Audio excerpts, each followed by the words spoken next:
আসসালামু আলাইকুম প্রিয় দর্শক। আল্লাহ তাআলা পবিত্র কুরআনের মধ্যে একটি সূরার নাম রেখেছেন সূরা রদ, যার অর্থ বজ্রধ্বনি। আর এই সূরা রদের আয়াত 12 এবং 13। পরপর এই দুইটি আয়াতের মধ্যে আল্লাহ তাআলা বলেন, তিনিই তোমাদেরকে দেখান বিজলি যা ভয় ও ভরসা সঞ্চার করে, এবং তিনিই সৃষ্টি করেন ঘন মেঘ।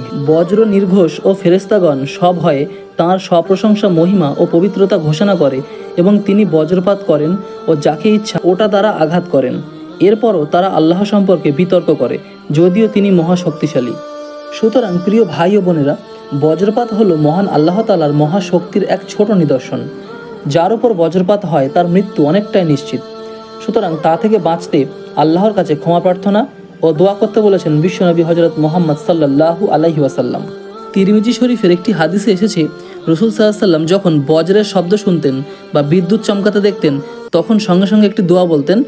সেটি হলো, আল্লাহুম্মা লা তাকতুলনা বি গদাবিকা ওয়ালা তুহলিকনা বি আজাবিকা ওয়া আফিনা কবলা জালিকা।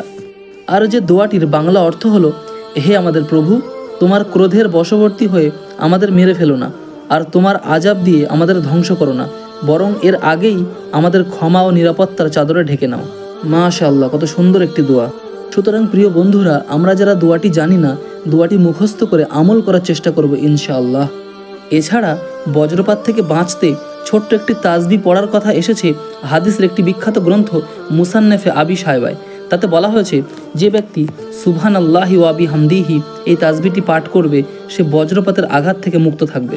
সুবহানাল্লাহ। সুতরাং আপনারা কখনো কোনো কঠিন বজ্রপাতের কবলে পড়লে তা থেকে বাঁচতে নবীজির শেখানো দোয়া এবং তাসবিহ একেবারে খালেস নিয়তে ঈমানের সাথে পাঠ করুন। তাহলে দেখবেন আল্লাহ তাআলা ঠিকই আপনাকে কঠিন বজ্রপাতের কবল থেকে হেফাজত করবেন। আল্লাহ পাক আমাদের সকলকে বজ্রপাত থেকে বাঁচতে প্রিয় নবী সাল্লাল্লাহু আলাইহি ওয়াসাল্লামের শেখানো দোয়া এবং তাসবিহ পড়ে তার কাছে আশ্রয় চাওয়ার তৌফিক দান করুন, আমিন। আর প্রিয় ভাই ও বোনেরা, আমি গুনাহগার এখনকার মতো আপনাদের থেকে বিদায় নিচ্ছি। দেখা হবে পরবর্তী কোনো ভিডিওতে ইনশাআল্লাহ। ততক্ষণে ভালো থাকুন, সুস্থ থাকুন, আমার জন্য দোয়া করবেন। আসসালামু আলাইকুম।